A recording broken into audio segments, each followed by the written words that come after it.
Deafrowe with Deafrowe Closed Caption, and I'm back again with another review. But before I get started, please remember like, subscribe, and share.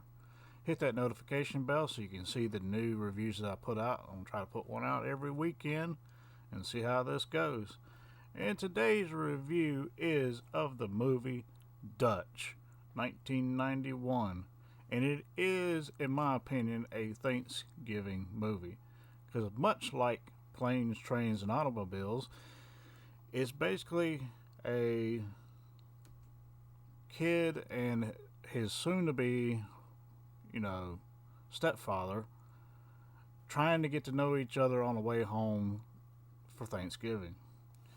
Now, the reason this is so much like Planes, Trains, and Automobiles is because it's written by the same guy, John Hughes. Not directed by the same guy, but it is written by the same guy.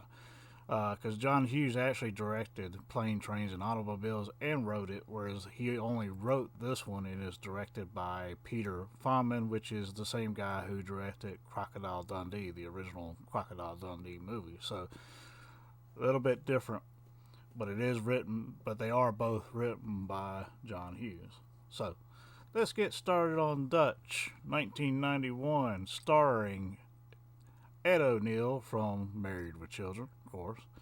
Ethan Embry, which you've probably seen from, National Lampoon's Las Vegas Vacation. He played Russ on that one.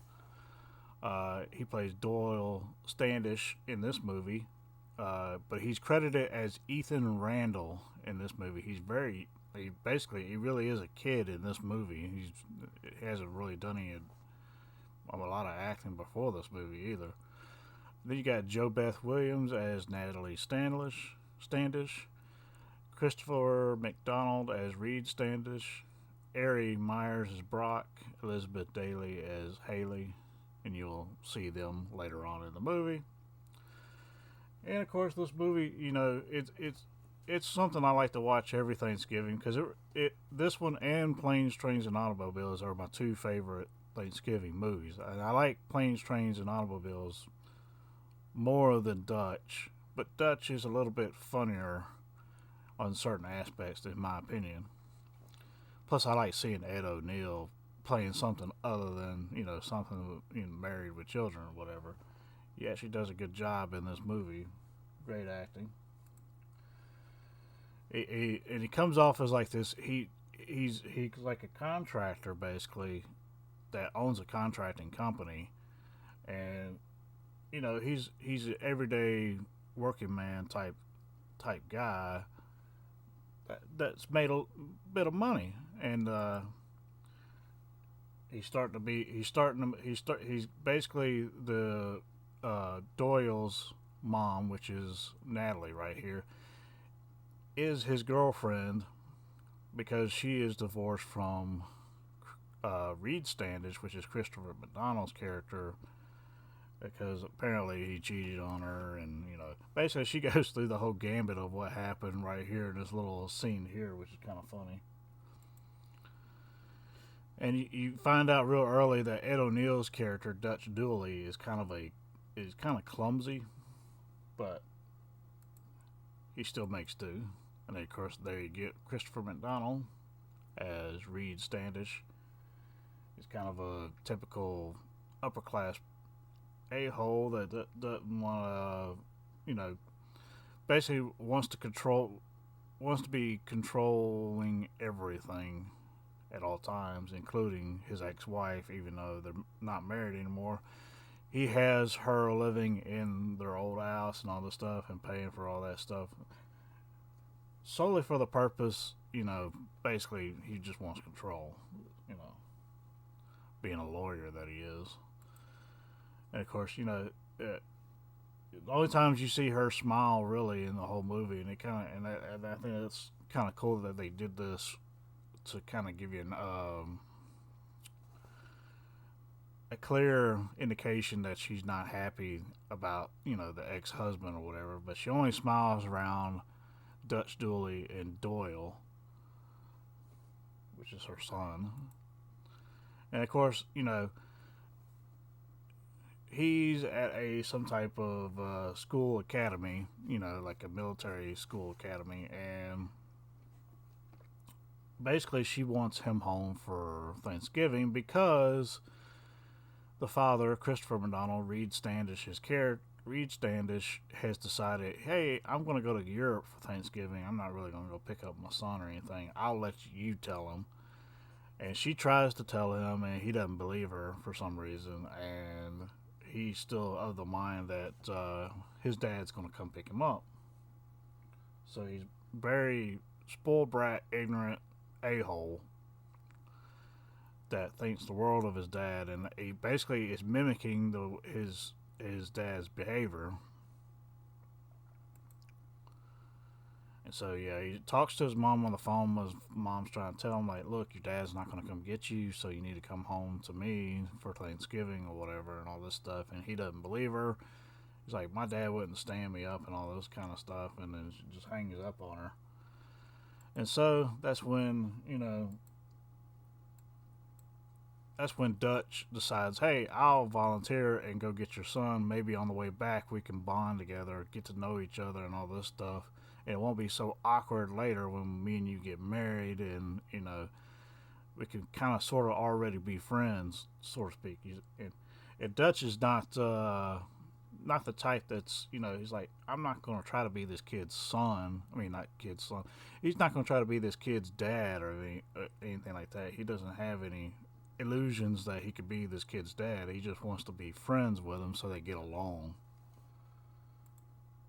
Anyway, so he's still at the school, just doing his normal routine stuff, like he knows his dad's gonna pick him up, and he does asshole stuff in the school, like kick the janitor's garbage can over because he's a spoiled brat, and he's lashing out pretty much because I think in the back of his mind, he knows his mom is telling him the truth, and his dad's not going to pick him up, but he's just still in that denial stage. And so, yeah, he's still going about life like, hey, my dad's going to pick me up anytime now. He's going to just show up, whatever. And Ed gets there, and he's like, hey, I'm here to pick you up, take you home to your mom. And he just basically gets attacked by Doyle, and Doyle takes like the BB gun or pellet gun or whatever and shoots him twice with that, and then kicks him and hits him in the nose with hits him in the back with a club or whatever. And finally he kind of sets him down. He's like, you knew I was coming, I know your mama told you, and all this other stuff. And he's just acting like just a complete a-hole to him the entire time, like, why are you here? I didn't want you here and all this other stuff. Well, your mom wants you home, so I'm doing it for her, not for you. And so basically he has to tie him up, hog tie him, and carry him out just to get him into the car because he doesn't want to move, which is kind of funny in this part right here. And he's in the back seat, and of course he slams on the brakes. They falls in the back seat. So he finally lets him out, and he's sitting in the front seat with him. And they start to talk a little bit about stuff, but not much, because he's still being standoffish towards Dutch. And Dutch is trying to break him down a little bit at a time, but it's, for the most part, it's not working at this point. And so Dutch, he's like, hey, I want to get some fireworks, which is kind of funny. Because then he goes out there and he sets up these fireworks and stuff, and then he accidentally, like I said, he's clumsy, and it shows throughout the whole show that he's a little bit clumsy about things. And he has this one firework right here that is like a wheel, and the wheel comes flying off, and then boom, starts flying off, and then that's one of the first times you see him smile. Because of Dutch's clumsiness. And of course it lands in the paper bag full of fireworks, and starts setting them off and everything. He has to throw his jacket on there to keep him from firing it off everywhere. Perfect picture right there of this whole thing. So now he's got like this big hole in his jacket. He gets in and is like, there's crap all over the place. Anyway, so they stop at the little diner, and this place has so much grease, like the menu is like all matted and everything. And he basically just tells the waiter, it's like I just. So what she asked him like, "What do you want?" And he goes, "Just anything that doesn't kill me." And she looks at the menu like, and the cook is like, "I don't know." So they're getting back on the road and everything, and you know, he's Doyle's basically talking about how, hey, I'm gonna, you're not gonna beat me on whatever. You're not gonna, you know, get me to like you no matter what you do and all this other stuff. And so they, get mad at each other, and then Doyle finally takes the cigarette lighter, lights it up, and then, and then was it the lighter or the cigar? I can't. Oh, he tasted the cigar out of the ashtray, throws it in his lap while he's driving, and he has to pull over. And he basically lets him out. And it's like, if you're going to do stuff like that, that's going to be dangerous going down the road. I'm going to let you just walk the rest of the way to this hotel. And that's kind of what he does. So the kid has to walk all the way to the hotel that he's going to. When he finally gets there, he's like, okay, learned your lesson yet? And of course, Doyle, being as ignorant as he is, not really. And then he gives him the keys to the car so he can go get his bags out. And instead of doing that, he tries to take off in the car. In the process of doing that, a truck driver runs through the damn car, but he's not in it. And, just doing what a spoiled brat, selfish person would do is put somebody else's life in danger only because they're thinking about themselves and themselves only.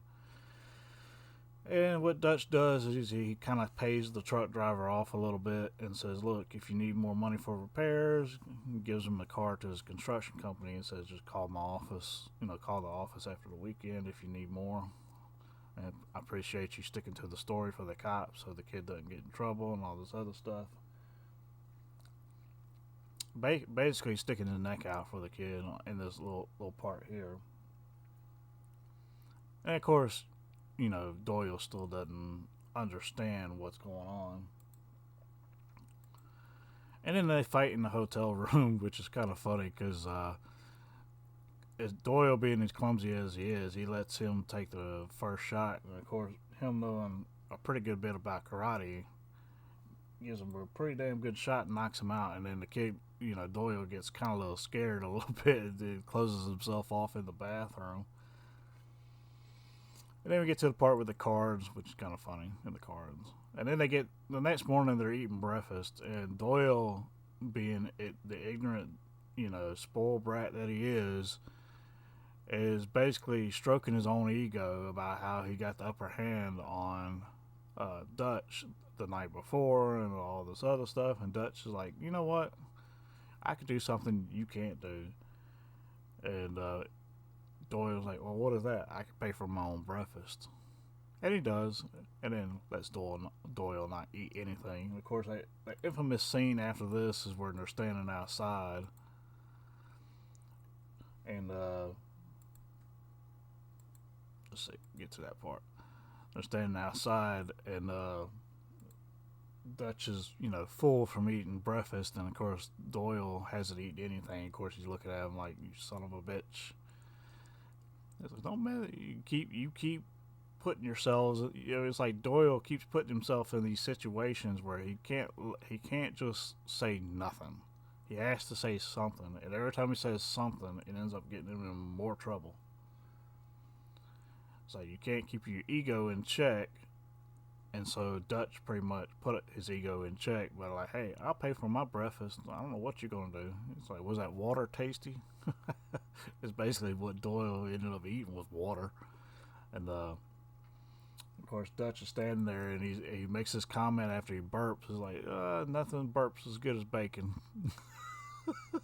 Which is a pretty funny line, if I gotta admit. And of course they're trying to do a little bit of hitchhiking, get a ride, and instead they finally get on a bus or something like that. and two guys sitting there like, how much you pay for them shoes or whatever. And somehow along the way, I don't know exactly what happens because they don't really show like the transaction itself, but they end up switching shoes, and Doyle ends up with like these fancy looking. Oh, and I kind of understand why he did this now. So Doyle didn't have any money, so he probably let him trade shoes so he can get a little bit of money from those shoes that he was wearing, because he had some pretty expensive leather shoes on, and he traded the guy for some cheaper shoes that look like almost look like dance shoes. Yeah, they're like got white and black on them. Anyway, so now they're not taking the bus anymore because he's at, Dutch is pretending like he doesn't have a lot of money. He doesn't have any money left, and so they're going to try to figure out how to hitchhike the rest of the way. And so he's like sitting there saying, you got to make yourself look like you're homeless and all this other stuff. Make yourself look pitiful. And of course, it works to a certain degree because they get a couple of what you would be I guess I wouldn't say prostitutes, but they're not let's say ladies of the night, let's put it that way, see them across the way and say, hey, get in the Camaro and we'll give you a little bit further along the way. And so they get in the Camaro, riding along and everything. And of course, Doyle is falling in love with the girl in the back seat, obviously, because he's like, I've never been this close to a pretty woman before. And of course, the one in the front, she's not trying to make any moves on Dutch, but she's letting him sleep and trying to steal his wallet and his ring off his finger. So she's like got this bottle of lotion and trying to put it on his hand to get the ring off, and she never can do it. She ends up squirting in his mouth or some shit, and he's like sitting there like gagging and choking on that shit while he's trying to sleep. And they pull off to a gas station right in the morning, and the two girls like they pretty much got his wallet and everything while they're out of his jacket, but they didn't get the ring off his finger. But as they're getting gas, they tell the two guys, "Hey, go in there and get you something to eat and everything. We'll be in there in a minute." And of course, they're not. They just leave. And Doyle's like, "How could that happen? I thought, she understood me and all this stuff." It's kind of funny. And Dutch is trying to explain to him, is like, these were kind of ladies of the night type women. They're not gonna, they listen a lot because they, there's money involved. So yeah, that was the first time Doyle been that close to a woman, and all of a sudden it's just, he's shaken by that. Let's put that shook. He's not liking what happened. Let's put it that way. Anyway, so at this moment, they're arguing and everything, and Dutch is finally like, "Look, man, I'm done. I give up. You win.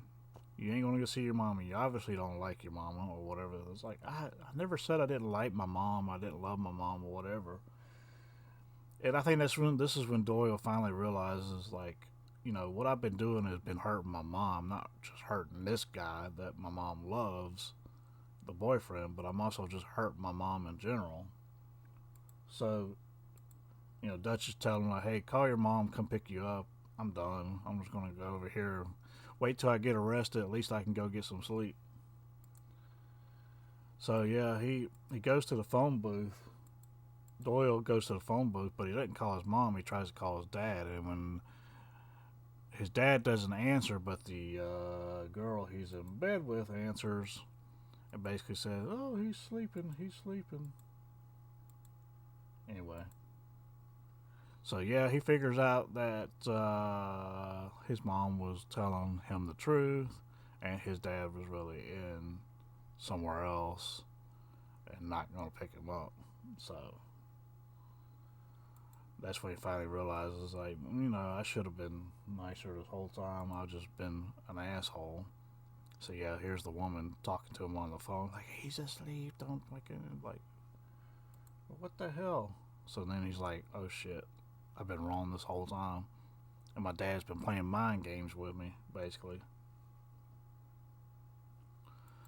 So he kind of makes a truce with Dutch at this point, and it's kind of cool because he finally admits to Dutch, I do love my mom, and if what I'm doing is going to make you leave, I don't want it to be my fault. So let's just get home. Let's just get home. We got to finish what we started. And so that's what they decide to do. Then they hitch a ride on like the back of this 18 wheeler, on the cargo of this 18 wheeler, like these cement pipes or whatever. They get to the shipping yard or whatever, and they end up having to mess with these two security guards. And he does some like kung fu on these security guards, and then pulls out the pellet gun and acts like it's a real gun, and acts crazy so they can get away. And they go to like a restaurant of some sort, and they're trying to like, hey, we just want to use the bathroom, and then we'll be on our way or whatever. And the waitress there's like, no, you need to leave, you bunch of drifters or whatever, because they've been, they don't look exactly very clean anymore because they've been all over the place and trying to make their way after the car's been crashed, the money's been stolen, and they still ain't made their way back to Chicago yet. So.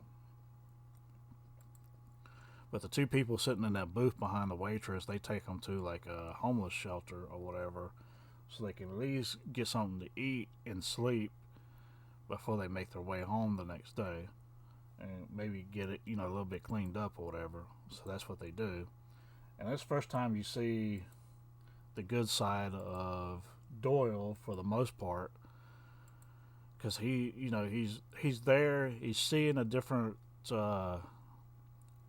Because all his life he's only seen the rich side of life, and he's been the spoiled brat this whole time in this movie.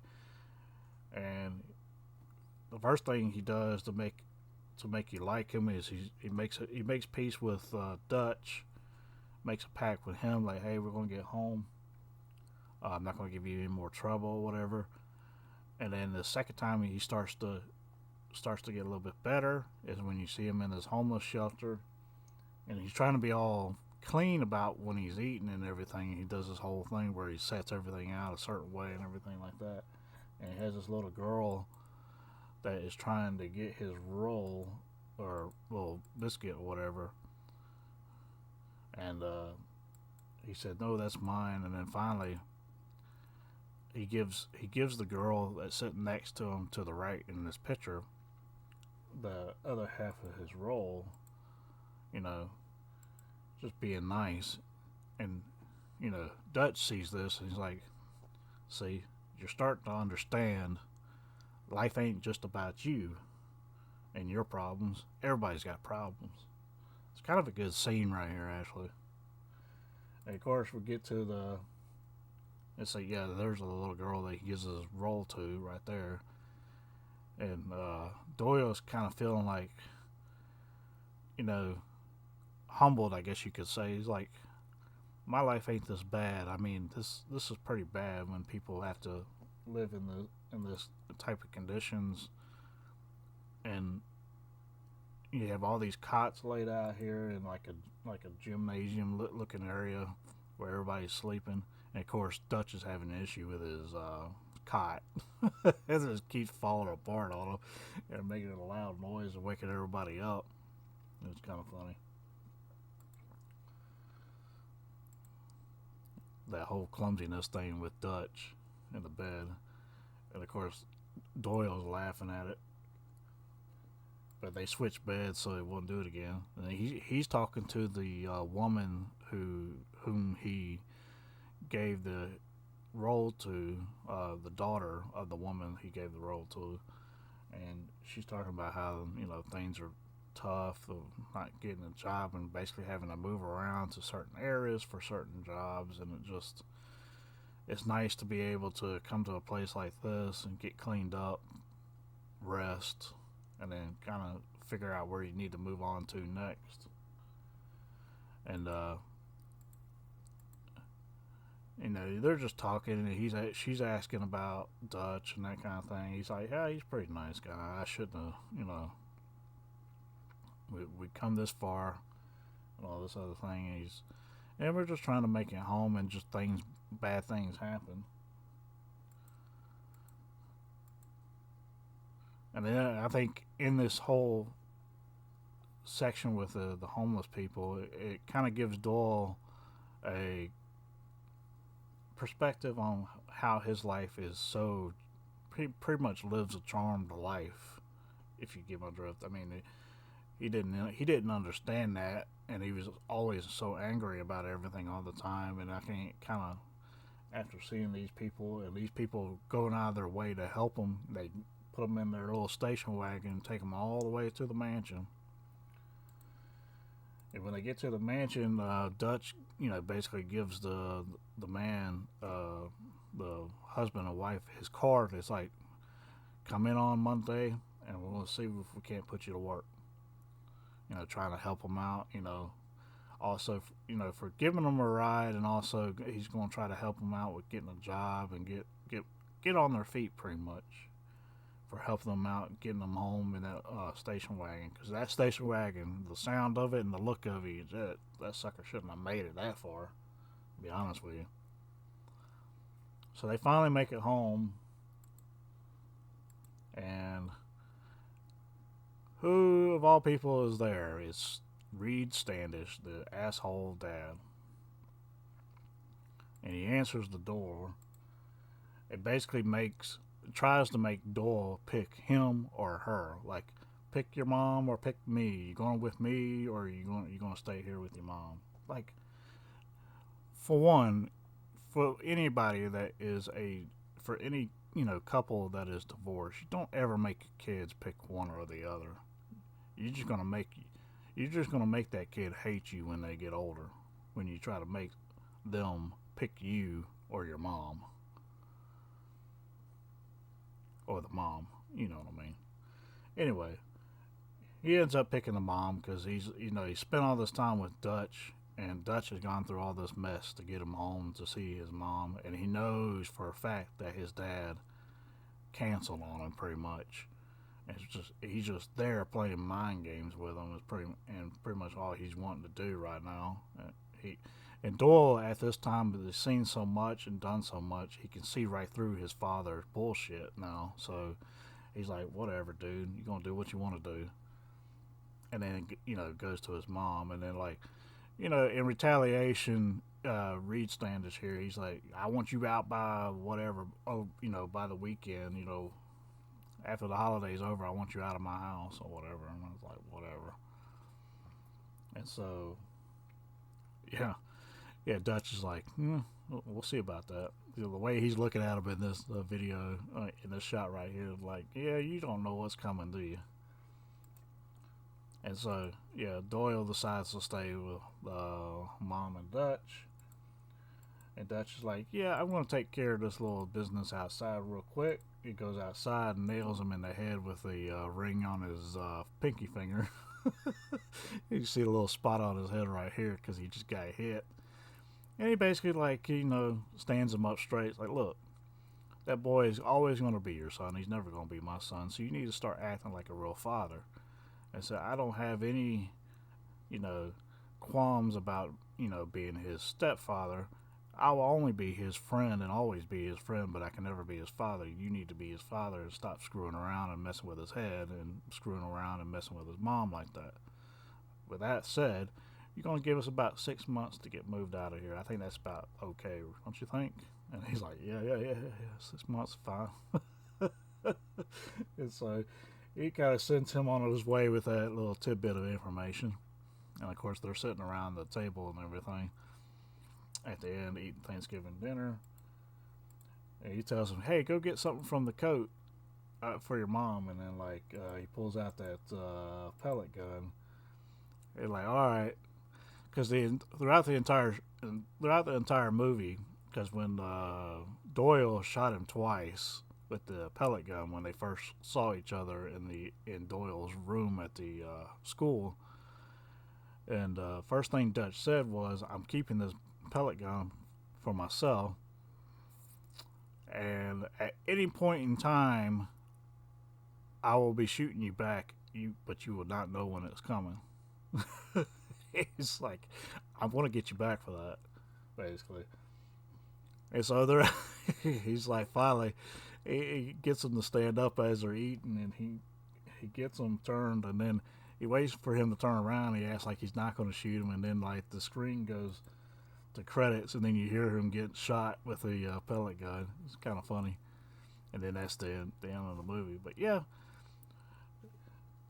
not the greatest Thanksgiving movie, but it is a Thanksgiving movie that is fun to watch. So if I had to give this a rating of any sort, I'll probably give it around a 3.5. Somewhere around there. Not as good as Planes, Trains, and Automobiles. I don't think it is as good as that movie, but it is up there. It is pretty good. In fact, I like to watch both those movies every year for Thanksgiving because I think they're just that good. So if you give it a chance, go see if you can watch Dutch. I believe you can watch it on Max is where I think you can watch it, which is like a different app. Yeah, I think that's the only place you can watch it that I'm seeing is you can buy it on Amazon, and if you have a Max subscription, you can watch it on Amazon or on the Max app or whatever. That's the only two places I know that is streaming is Amazon and Max. And so if you want to watch it streaming, that's the only way you can do it. I have it on DVD and VHS, so that's the reason I can watch it every year without any issues. So, without further ado, that's my review of Dutch. If you like this review, please like, subscribe, and share. Hit that notification bell so you can see my next review that I come out with. That is Dutch 1991, and that is me catching you out on the edge of another review. Deafrowe out.